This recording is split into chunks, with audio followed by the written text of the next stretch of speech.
bertemu lagi di Virtual Library. Siap untuk dengarkan sebuah cerita? Duduk dengan baik, kita simak sama-sama. Nasi yang tidak ingin dibuang. Ditulis oleh Nia Aprilia, ilustrator Danang Suyudi. Di dapur tinggallah butiran kecil yang berada dalam mangkuk. Ia adalah nasi putih yang baru saja matang. Nasi putih senang dengan wujudnya yang sudah matang. Ia teringat saat dirinya masih berupa bibit padi di sawah. Lalu ia tumbuh menjadi bulir padi kecoklatan.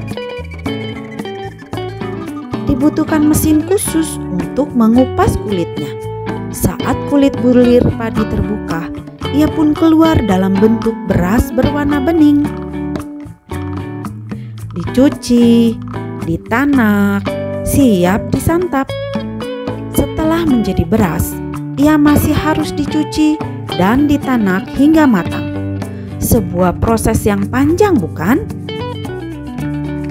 Namun, saat mengetahui bahwa ia akan dimakan oleh keluarga sederhana, ia pun kecewa.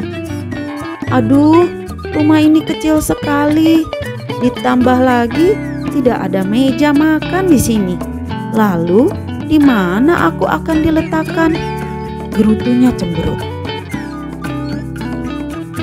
Tak lama, di samping nasi putih tersaji tahu, tempe, dan tumis kangkung.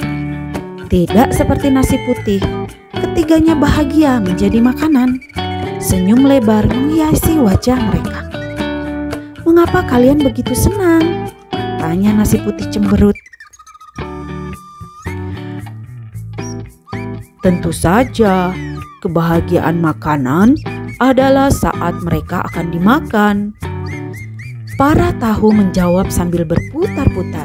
Tempe dan tumis kangkung setuju.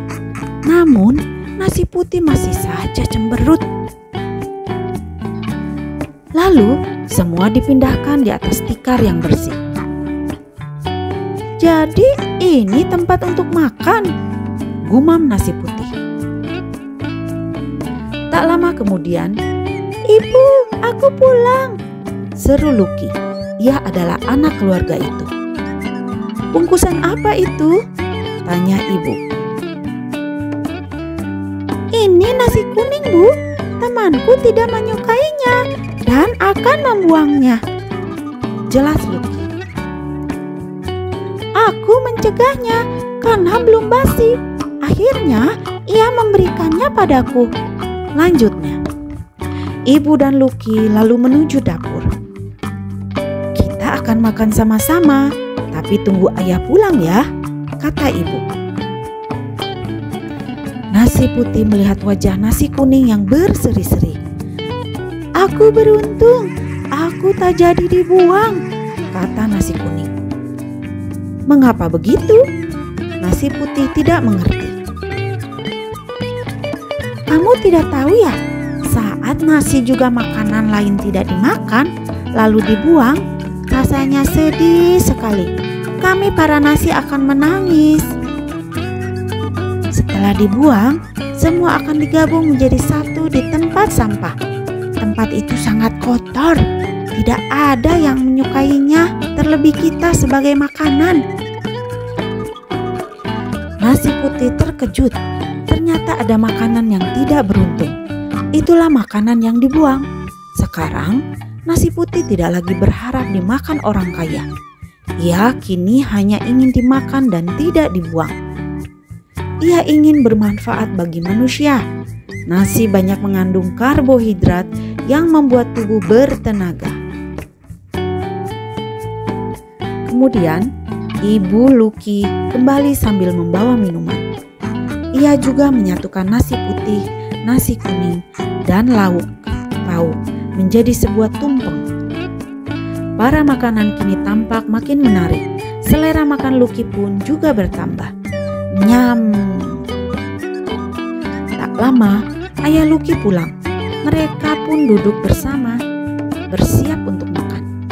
Kini untuk pertama kalinya, nasi putih tersenyum bahagia. Selesai ceritanya. Anak-anak, kalian tentu suka makan, termasuk makan sayur dan tentunya harus ada nasi. Jadilah anak yang mau menghargai setiap makanan yang ada dan tersedia. Anak-anak, sekian cerita hari ini. Sampai jumpa di cerita yang lainnya.